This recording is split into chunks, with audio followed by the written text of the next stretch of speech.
spokesperson Ndlozi on the line. Of course, that party had a very acrimonious relationship with Ndlozi Gigaba. Mbuyiseni, your comments tonight. Well, beginning to the viewers, the EFF welcomes the resignation by the disreputable, discredited and disgraceful Ndlozi Gigaba, who lied under oath. We welcome this because it's an important step towards the restoration of the respect of oath of office, which many public representatives, from councillors to the president, must abide by. And therefore it's important that when people break and lie under oath, there are consequences. We hope that this resignation, however, does not mean he's not going to be held accountable in relation to his role in enabling the Zuma and Gupta kleptocratic capture of the state, as well as the Fireblade in relation to the Oppenheimers. We want to at the same time register our dissatisfaction at the fact that the Home Affairs Ministry is now given to yet another incompetent minister, Blade Nzimande, who has been demonstrated his incompetence before in the ministries like higher education. But also it indicates ANC's lack of talent. Because why would you keep recycling the old and incompetent people in positions of cabinet when we have more than 50 million South African men and women who are capable to lead us with energy into a much more efficient future? So South Africans ought to see that the ANC recycles leadership because they do not actually have talent.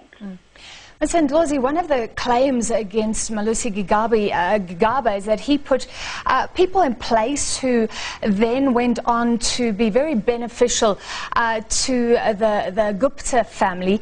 It has been revealed this week that Julius Malema, one of the names that has come up in the Zondo Commission, Siyabonga Gama, and he also apparently said to the president, Siyabonga Gama is a good guy. So the EFF sort of being tainted with the same brush perhaps this week?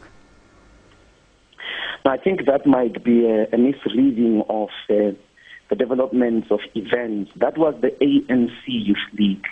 And I would imagine that the president of the ANC Youth League spoke on behalf of the collective of the ANC Youth League at the time. And that was at the beginning. There was no way that anybody, including Barbara Hogan, she couldn't have known from the beginning what Siyabonga Gama was going to do. So a statement of confidence in the beginning in black leadership must not be discouraged on the basis that that black leadership after 5 years engages in incompetent behavior. But also here it's important to note that he's the only leader that is called in his name. Yet Barbara Hogan in her testimony spoke about SACP, spoke about COSATU, but when it came to the Youth League, doesn't stick to just saying the Youth League. She goes to saying, Julius Malema. Why? Because as we've indicated before, there is a coordinated effort here, which organizations, media organizations like DSO Black Star are involved in discrediting the EFF because the EFF is the alternative of the people. And Barbara Hogan does not work for TSO Black Star. Barbara Hogan does not work for any media organization. Yeah, but you're making a bit of a jump here. No, it's not a jump. I'm indicating that there is a broader, coordinated effort, which includes publications like which have been, relentless in trying to portray the EFF and its leadership in bad light. And Barbara Hogan contributes to those particular efforts. And it has to do as well with those inconsistencies that I've just noted in relation to her testimony, going to the extent and the trouble of singling out a single leader when there were other senior political organizations that were there. All right, thank you very much for your comments this evening. I think we just lost that line. Mbuyiseni Ndlozi from the EFF, and we're bringing you full analysis from across the political spectrum to the resignation of Minister Ndlozi Gigaba. More with you, Bongani.